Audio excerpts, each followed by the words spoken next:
여러분, 서울의 중심을 흐르는 이 한강 있잖아요. 이 강 때문에 우리가 엄청난 홍수를 겪을 수도 있고, 반대로 극심한 가뭄에 시달릴 수도 있다면 믿으시겠어요? 지금 우리는 물이 너무 많거나 혹은 너무 없는 이런 극단의 시대를 마주하고 있습니다. 아니, 어떻게 한 도시가 물이 넘쳐나는 홍수랑 물이 말라버리는 가뭄을 동시에 걱정해야 하냐고요? 정말 역설적이죠? 바로 이 질문이 오늘 우리가 파헤쳐볼 이야기의 핵심입니다. 기후변화는 더 이상 먼 미래의 얘기가 아니라 지금 바로 우리 눈앞에서 홍수와 가뭄이라는 두 개의 얼굴로 우리를 위협하고 있거든요. 그래서 오늘 우리가 어떤 순서로 이 복잡한 문제를 살펴볼 거냐면요. 먼저 이 물 리스크의 역설이 도대체 뭔지부터 제대로 짚어보고요.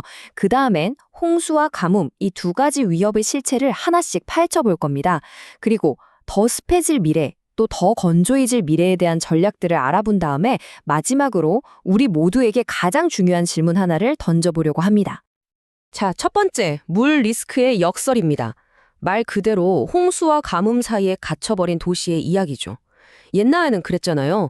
홍수 걱정 아니면 가뭄 걱정, 둘 중 하나였죠. 근데 이젠 그게 아니에요. 기후변화가 날씨의 평균을 바꾸는 게 아니라 이 양극단을 아주 거칠게 흔들고 있거든요. 그래서 우리는 이 두 가지 파괴적인 재앙에 동시에 대비해야 하는 정말 한 번도 겪어보지 못한 도전에 직면한 겁니다. 그 첫 번째 위협, 바로 도시를 통째로 삼켜버릴 수 있는 물, 극단적인 홍수입니다. 보고서가 아주 무서운 경고를 하고 있어요. 우리가 지금까지 안전하다고 믿었던 댐이나 제방들이 그냥 속수무책으로 무너져 내릴 수 있는 그런 상상 이상의 홍수가 오고 있다는 겁니다. 자, 이 타임라인을 한번 보세요. 이게 그냥 하는 말이 아니라는 걸 바로 알 수 있습니다. 1925년 을충년 대홍수부터 72년, 90년까지 한강요역은 계속해서 큰 물난리를 겪어왔어요.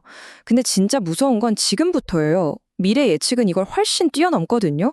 기후 모델을 돌려보니까 옛날에는 500년, 1000년에 한 번 올까 말까 했던 그런 홍수가 훨씬 더 자주 닥칠 수 있다는 경고가 나오고 있습니다. 만약 그런 홍수가 진짜 온다면 그 피해 규모는 정말 상상을 초월합니다. 보고서를 보면요, 1000년 빈도의 홍수가 닥쳤을 때 예상되는 경제적 피해액이 무려 57조 원이에요. 57조 원. 이게 어느 정도냐면요, 2023년 우리나라 전체 GDP의 2.4%에 달하는 정말 어마어마한 돈입니다. 바로 이 지점에서 우리가 얼마나 위험한 상황에 있는지 그 격차가 확 드러나는 거죠. 예를 들어 네덜란드 같은 나라는요, 만년에 한 번 올까 말까 한 최악의 홍수까지 대비하고 있거든요. 그런데 우리는 100년, 200년 주기의 홍수에 맞춰진 방어벽에 기대고 있는 거예요.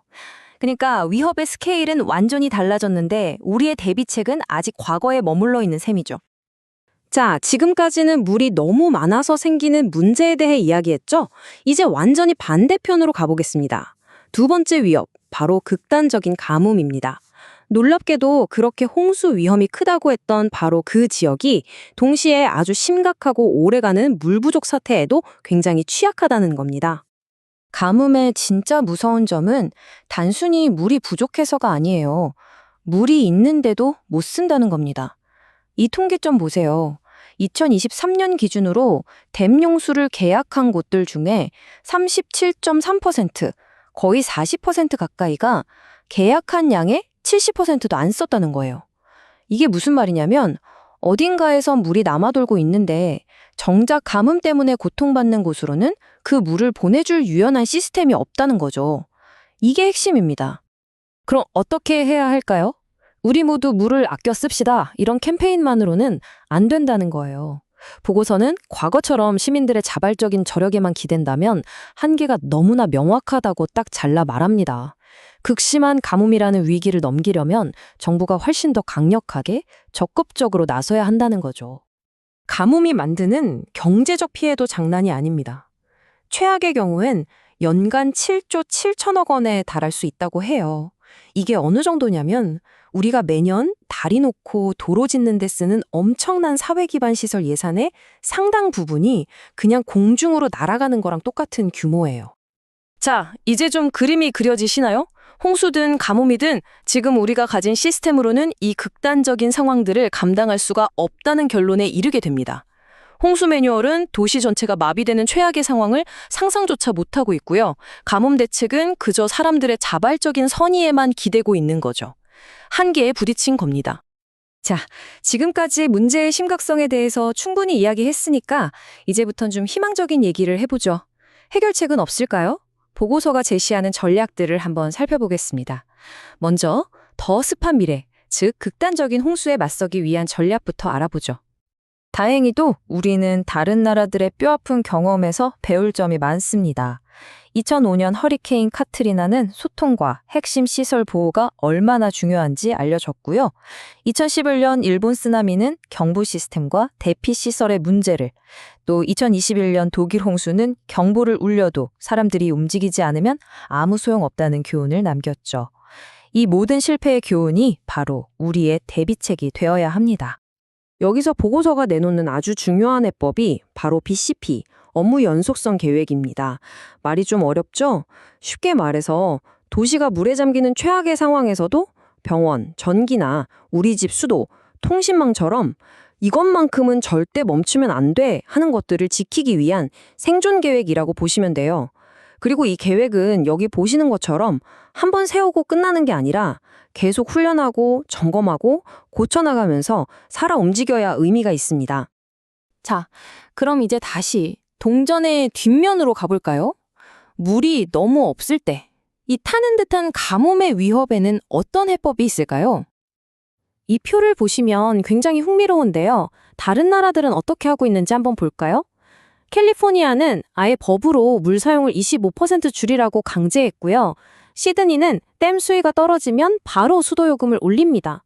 특히 남아공 케이프타운은 물 공급이 끊기지 직전까지 가자 물을 많이 쓰는 사람에게 거의 400%에 가까운 벌금 같은 요금을 매겼어요. 결국 핵심은 뭐예요? 돈, 즉 요금 정책이 사람들의 물 사용 습관을 바꾸는데 아주 강력한 수단이 될 수 있다는 거죠. 또 하나 아주 중요한 제도 개혁안이 있습니다. 바로 댐 연수 계약 방식을 뜯어 고치자는 건데요. 지금은 어떠냐면요. 물을 쓰겠다고 예약만 잔뜩 해놓고 실제로는 안 써도 별 페널티가 없어요. 그러니까 찜만 해놓는 거죠. 이걸 예약한 양만큼 돈을 내게 바꾸자는 겁니다. 그렇게 되면 불필요하게 물을 선점하는 일이 줄어들고 정말 물이 급한 곳으로 흘러갈 수 있게 되겠죠? 자, 이제 거의 다 왔습니다. 홍수 대책, 가뭄 대책 다 좋은데 결국 가장 중요한 건 따로 있죠. 계획을 세우는 것에서 그치지 않고 이걸 진짜 행동으로 옮길 수 있느냐의 문제입니다. 자, 오늘 우리는 데이터를 통해 문제가 얼마나 심각한지 그리고 해결책은 무엇인지까지 다 살펴봤습니다. 근데요, 진짜 중요한 마지막 질문이 하나 남았습니다. 우리는 이 모든 걸 다 알고 있어요. 방법도 압니다.